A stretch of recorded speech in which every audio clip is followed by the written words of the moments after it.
I wanted to talk about female and male gaze because I feel like online, especially TikTok and shorter form content like YouTube shorts, people aren't really understanding what the male gaze is or what the female gaze is, and I feel like it's being misrepresented. And especially with that freaky Kevin guy kind of going viral, I feel like talking about the female gaze and actually understanding what it is kind of important right now, at least for people who care deeply about film. So because it's become so popular amongst my generation, Generation Z, I just wanted to reiterate, I think that people's understanding of it is not accurate. The word gaze specifically refers to perspective. So, like, the subject matter in and of itself doesn't actually affect the gaze in it, like, at all. The gaze can be set upon any subject matter is basically what I'm saying.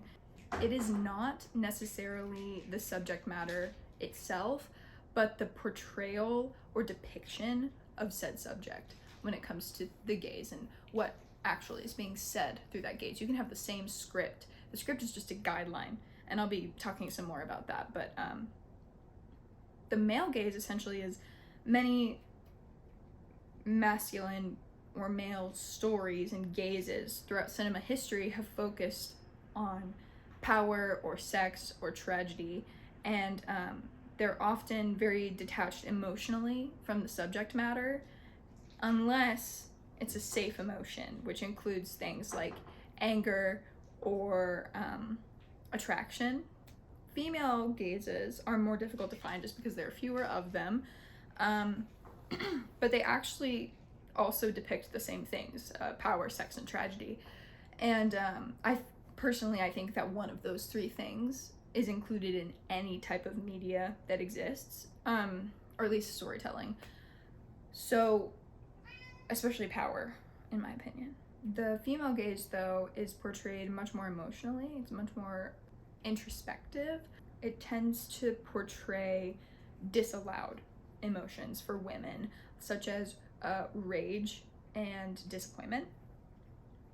For example, you can give a male writer-director and a female writer-director the exact same script, and they will walk away with two very different stories, because let's just say that the male and the female will follow those gazes, and they'll also focus on the character of the same sex.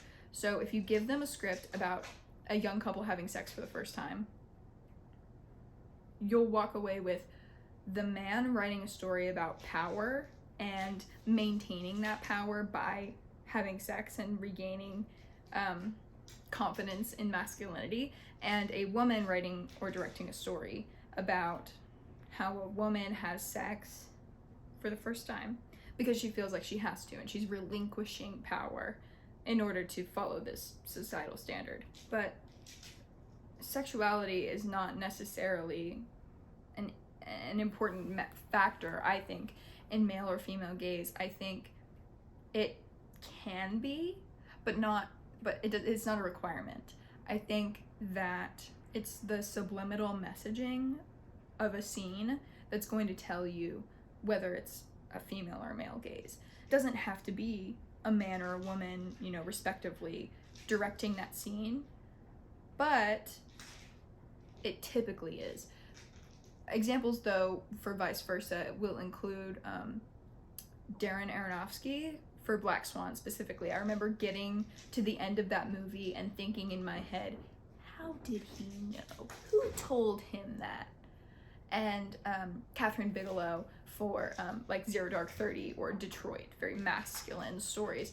And it's explored, and I feel like it's very often villainized.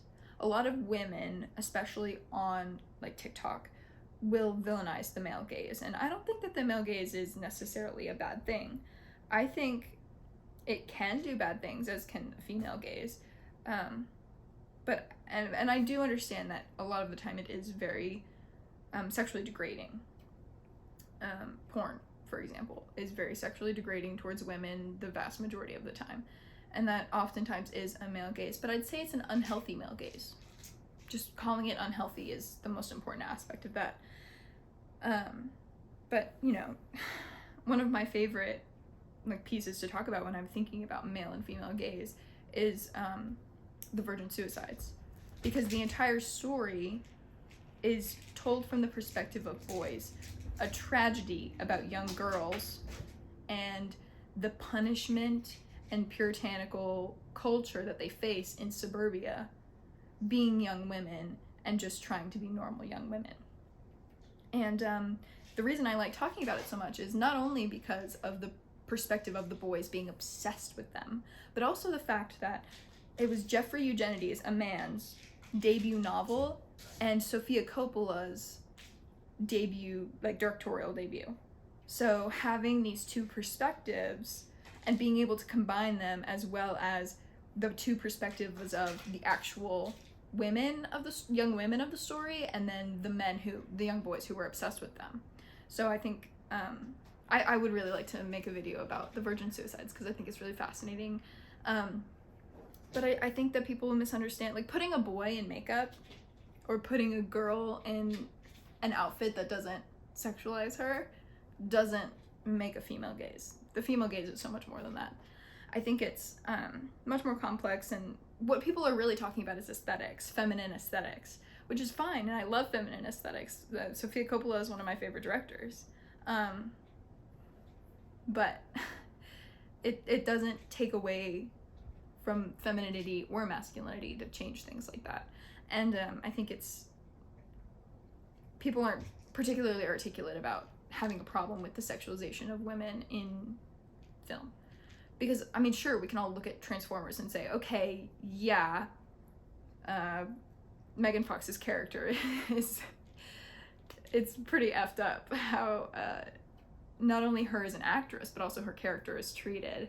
And, you know, we can look at all kinds of media with characters like that, because it's very popular, it's very common, especially in films that are marketed for men. And I think that is what conflates the male aesthetic and the male gaze, because I don't think they're the same, because the subject matter can be anything. What really matters is what we as the audience take away. What is the story and the meaning of what is actually happening here in a film, in a scene. But I think it's important to know that both men and women can take part in any gaze that they choose. So it's pretty fascinating, and I think that people should mess with it more. More men and women should trespass upon each other's gazes. I think it's really fascinating. And my main thing is, you know, a boy wearing makeup in a movie, in a scene, doesn't constitute a female gaze, but what he represents in that scene does.